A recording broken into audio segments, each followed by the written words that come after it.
Russia's President Vladimir Putin unveiling a new arsenal of nuclear weapons that he claims cannot be intercepted.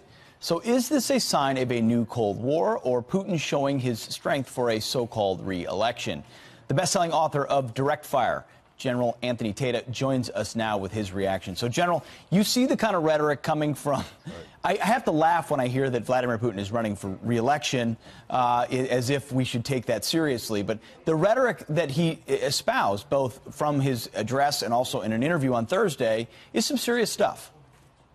Yeah, no, Pete, it's serious stuff. And, you've got to put it in the strategic backdrop of President Obama was the worst foreign policy president we've ever had. And so American weakness allowed for things like this, like Putin and China and North Korea and Iran to all become, stronger. And so specifically toward Russia, Putin is flexing his muscles here. He's got, quote unquote, a re-election coming up, and he's demonstrating an air-to-air capability, an underwater capability, a hypersonic capability, cruise missile capability, and it's all raining down on Florida, right, in his video. But it's sort of a futures concepts brief is how I looked at it when I watched it.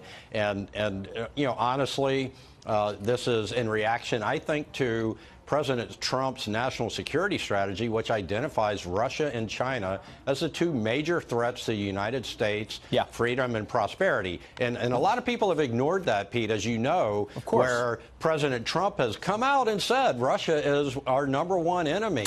Well, it's been ignored because it's not convenient for their narrative. Their narrative is that he's cozy with Vladimir Putin. But if you would, sir, walk me through the calculation that Vladimir Putin is making with these statements. He knows that the President Trump, despite the news reports, through our doctrine, has been more forceful with Russia than Obama was. What's his calculation here?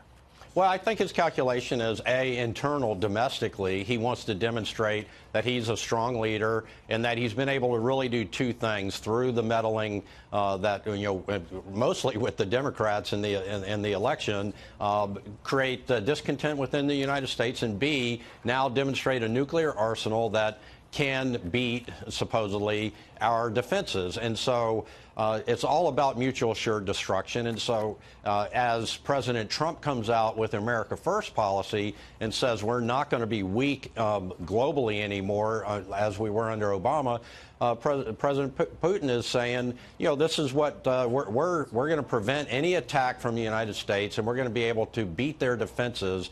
And he's playing to his domestic crowd there. And it's really, to me, Pete, this is just a domestic play a few weeks before an election, and they've got a concepts brief and a demo tape made in the Russian version of Hollywood. He's a strong man that wants to look strong. Briefly, General, I know you don't do politics normally, but handicap this for me. He's up for re-election on March 18th. Does he win with 96% of the vote or 98% of the vote? Yeah, I'm going to go with 99, Pete. 99. I think you're underestimating him. You're a wise man. General, thank you very much for your time. Appreciate it. Thank you, Pete.